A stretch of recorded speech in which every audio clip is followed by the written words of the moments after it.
Magandang araw! Sa video na ito, tatalakayin natin ang ika-27 kabanata ng Florante at Laura ni Balagtas na may pamagat na pagsasalaysay ni Aladdin, saknong 300 at 44 hanggang 360. Pag-aaralan din natin ang maikling buod, mga mahahalagang pangyayari, tauhan, tagpuan, talasalitan at aral, mensahe o implikasyon na matatagpuan sa kabanatang ito. Simulan na natin. Pagsasalaysay ni Aladdin. Sa pagkabilanggong 18 araw, naiinip ako sa di pagkamatay. Gabi ng hanguit ipinagtuluyan, sa gubat na ito'y kusang ipinugal. Bilang makalawang maligid ni Pebo, ang sandaigdigan sa pagkagapos ko. Nang inaakalang nasa ibang mundo, imulat ang matay nasa kandungan mo. Ito ang buhay kong silusilong sakit at hindi pa tanto ang huling sasapit. Mahahabang salita ay dito napatid, ang gerero naman ang siyang nagsulit. Ang pagkabuhay mo'y yamang natalastas, tantuin mo naman ngayon ang kausap. Ako ang Aladdin sa Persyang syudad, anak ng balitang Sultang Ali Adab. Sa pagbatis ni ring mapait na luha, ang pagkabuhay ko'y sukat mahalata. Ay, ama ko, bakit? Ay fleridang tuwa. Katotoy bayaang ako'y mapayapa. Magsama nakitang sa luhay maagnas. Yamang pinag-isa ng masamang palad. Sa gubat na ito'y hintayin ang wakas ng pagkabuhay tang nalipos ng hirap. Hindi na inulit ni Florante naman, luha ni Aladi pinaibayuhan. Tumahan sa gubat na may 5 buwan ng isang umagay na ganyak maglibang. Kanilang nilibot ang loob ng gubat, kahit bahagya na makakitang landas. Dito sinalita ni Alading hayag, ang kanyang buhay nakahabag-habag. Niya'y sa madlang gerang dinaanan, di ako naghirap ng pakikilaban para dang bakahin ang pusong matibay ni Fleridang irog na tinatangisan. Kung nakikiumpok sa madlang prinsesay, si Diana'y sa gitna ng maraming nimpa, kaya at kung tawagin sa reynong Persya, isa si Horias ng mga propeta. Ano pat pinalad na aking dinaig sa katiyagaan ang pusong matipid, at pagkakaisa ng 2 dibdib, pagsinta ni amay na buyong gumiit. Dito na minulan ang pagpapahirap, sa akit ni nasang buhay ko'y mautas. At nang magbiktorya sa Albanyang siyudad, pagdating sa Persya ay binilanggo agad.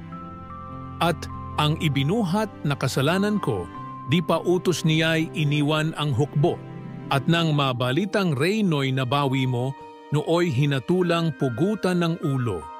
Nang gabing malungkot na kinabukasan, wakas na tadhanang ako'y pupugutan.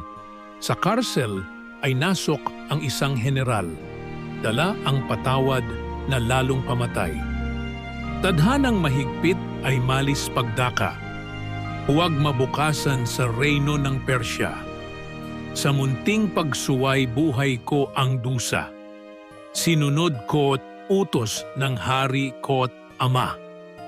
Ngunit sa puso ko'y matamis pang lubha, na tuloy nakitil ang hiningang aba.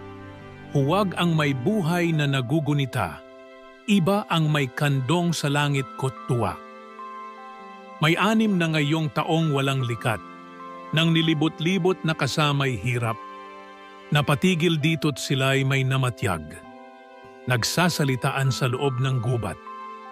Ngayon naman ay talakayin natin ang buod nito.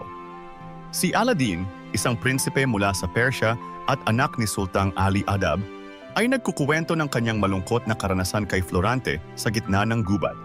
Nagsimula ang kanyang paghihirap dahil sa pag-ibig kay Flerida, isang magandang prinsesa na itinuturing na isa sa mga Houris sa kanilang kaharian. Dahil sa selos at galit ng kanyang amang sultan, siya ay pinahirapan at ibinilanggo. Pagkatapos ay ipinag-utos na pugutan siya ng ulo. Sa halip na patayin, Siya'y pinalayas mula sa Persya at itinapon sa ibang lugar bilang kaparusahan. Sa loob ng 6 na taon, nilibot niya ang iba't ibang lugar, puno ng pagdurusa at pangungulila sa kanyang minamahal na si Florida. Dumako naman tayo sa mga mahahalagang pangyayari. Ipinahayag ni Aladdin ang kanyang mga dinanas na pagdurusa at ang pagmamahal niya kay Florida kay Florante. Si Aladdin ay ibinilanggo ng kanyang ama dahil sa pagmamahal kay Florida. Nang siya'y dapat pupugutan ng ulo, ipinag-utos ng kanyang ama na palayasin siya sa Persya bilang parusa. Sa loob ng 6 na taon, nagpalaboy-laboy si Aladdin dala ang sakit at paghihirap sa iba't ibang lugar. Nagtungo siya sa gubat kung saan niya nakatagpo si Florante, na naging kaibigan at kanlungan niya sa kanyang kalungkutan. Mga mahahalagang tauhan, Aladdin, ang prinsipe ng Persya at anak ni Sultang Ali Adab, isang tapat na nagmahal kay Florida at nagtiis ng matinding hirap dahil sa pagmamahal na ito. Florante, kaibigan ni Aladdin na kanyang nakatagpo sa gubat, naging kanlungan ni Aladdin sa kanyang kalungkutan. Sultang Ali Adab, ang ama ni Aladdin na nagparusa sa kanya dahil sa pagmamahal kay Florida, siya ang sanhi ng paghihirap ni Aladdin.